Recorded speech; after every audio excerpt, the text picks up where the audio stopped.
امجد خانه ملګرو ته څه پیغام ورکړي؟ السلام علیکم مرګر څنګه خیر دی برابر اوس ګوره مونږ دلته کیو د چکر له راغلي پارک ته. چکر له راغلی یو او موسم څنګه دی؟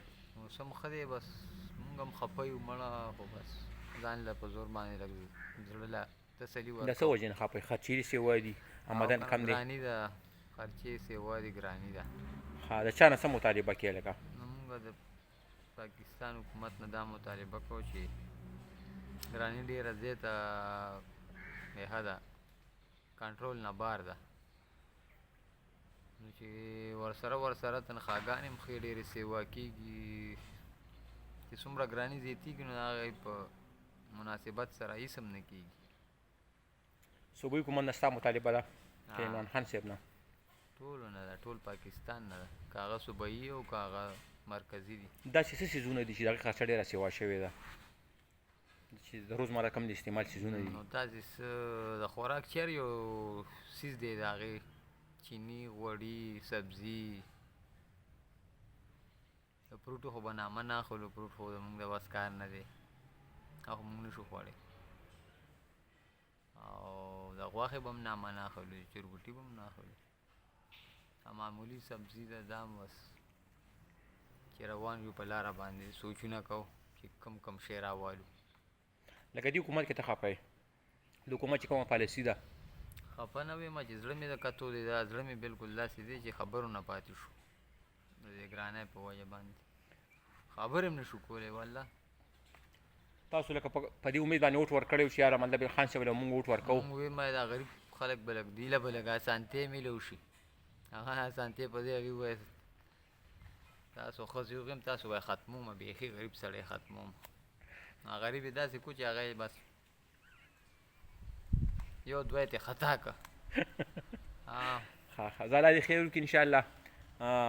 د رزق وعده الله کړې ده؟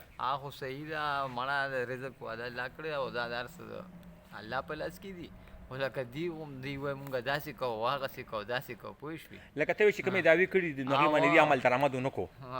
درآمد نه چې بیخي وایم چې اډو دا دغه هم نه کوي چې یاره زما په ملک کې غریب خلک شته دی او که نه شته دی. مالدار ورکې ښه سور کړي هغې نور هم مخکې دغه کېږي، مالداره تپوس شته دی د غریب خو څوک مړه او غریب پکې یاسي عوامو لاړو بیخي توجه نه شته دی غریبو خلکو له عوامو له.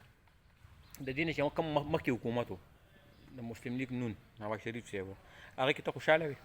هوا نورو ټولو کې ښه خوشحاله مړه هغې کې ګراني دومره نه وه، هغه نه اوس تیل پکې په 15 روپۍ لیټر و پټرول تېر حکومت کې که نه؟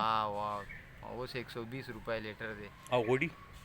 او غوړي په 600 اوسه او اوس په 1500 30 ګیلن، 2 سیریز ګیلن په 800 دا غریب سړی خو دا خدای پاک ساتي مړه، د غریب سړي الله پاک شته دی بس حالیان برابری نور په دې تمه باندې نه چې ګینې به دا داسې او هغسې.